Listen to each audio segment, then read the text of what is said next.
Come carry on, come rank and base, come one, come all. Let's dance a merry jig. The next issue picks up with the Colonial Punisher, who's killing the zombies while he goes on his little rant. The funny thing about the whole situation is that the zombies are as confused as we are. They can't understand a word of what's being said and they're pretty much done with him. Will someone just kill him already? The next panel shows a laser beam exploding through the Punisher's body, reducing him to just his shoes with his bones sticking out. Ultron's robots are here, and so the zombies brace themselves for the coming fight. Except it's Ultron himself being projected on the battlefield. He demands to speak to the leader of the zombies for the sake of both their benefit. On the other side, we learn that the woman we saw in the first issue is actually the Western version of Janet Van Dyne. She's off searching for Hank Pym, ignoring her shift at the Shield while America Chavez and Major Summers grow increasingly tired of her.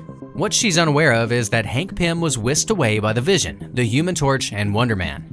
They've brought him to their own little utopia they've built among this wasteland.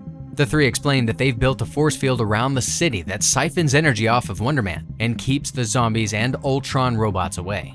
They're not the only ones who live in the city. That much becomes clear over the next few panels as Hank Pym is greeted by Radiance, and we see a couple of other familiar faces in the background, including Iron Patriot and Daredevil.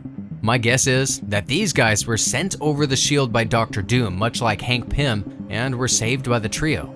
Hank Pym remains confused about his purpose in all of this, so the Human Torch begins explaining by starting from the very beginning. He explains that he isn't human, but made of synthetic matter. He doesn't know his creator, but all that matters is that at some point in the past, Ultron found him when he was taking over the world.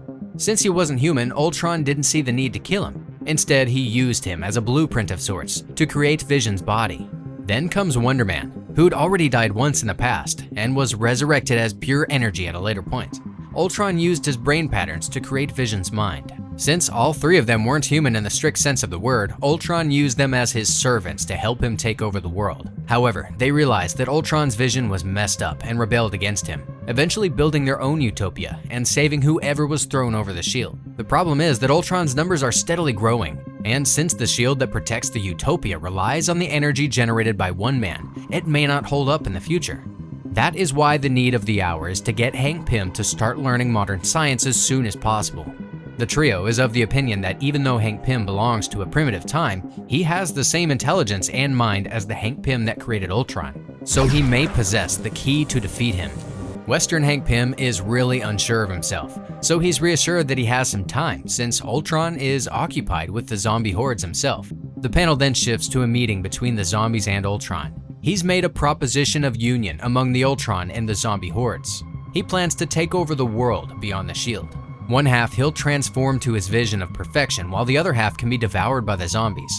Finally, the leader of the zombies is revealed, which is none other than Magneto, who agrees to Ultron's plan.